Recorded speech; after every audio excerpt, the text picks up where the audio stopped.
All right, so this week's topic is about the safety of social workers in the field.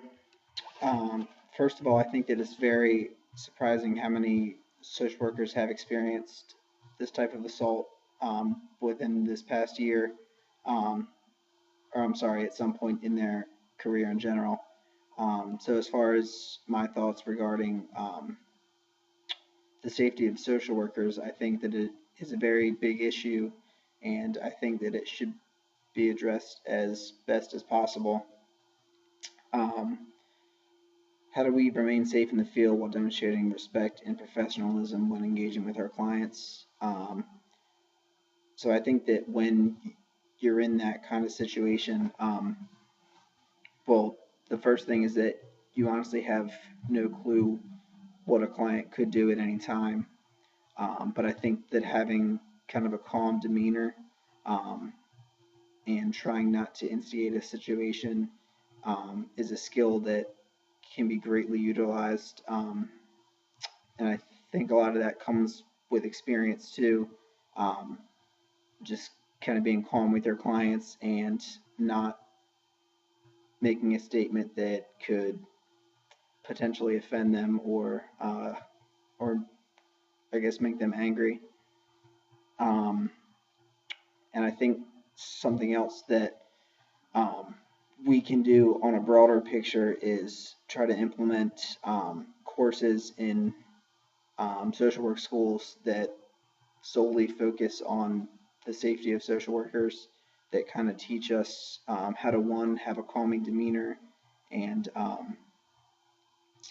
so that we don't instigate the situation, um, and then two, having courses that can train us on kind of what to do when we find ourselves in those situations. For me personally, I luckily have not been in a situation where I thought I was in danger or where I was physically assaulted by a client, but I do work in a school setting.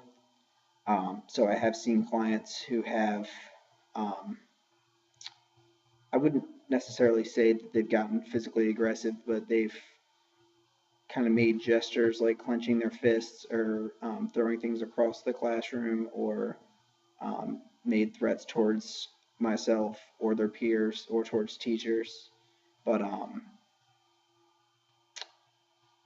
so that's what it's like at my internship, and how I handle these situations, like I already mentioned, is I try to just remain calm. And I think that when you're in a one-on-one setting, it might be a little easier than if you were to be in a classroom setting like it is at my agency, because there's just so many people trying to calm down a client to where they might feel overwhelmed or kind of not know what to do. But yeah, like I said, I think that training social workers on how to deal with these kind of situations can be greatly beneficial. And I think that social work schools in general should start to think about implementing these. And this is also something that I've never really thought of, but but I only work with kids, and I know that there's thousands of social workers who work with adults, and even female social workers who work with men. Um, so I think that those people may even be in a more dangerous situation than I am, um, especially when you're dealing with people with mental health issues.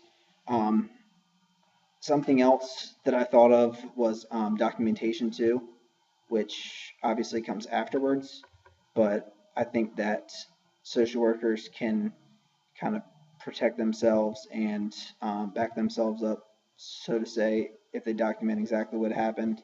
Um, but as far as how to protect themselves when um, you're kind of in that moment and in that zone, I mean, human nature kicks in. So it's a difficult situation and definitely a tricky subject, I think. But I definitely think that courses that train students on what to do in these situations can definitely be helpful.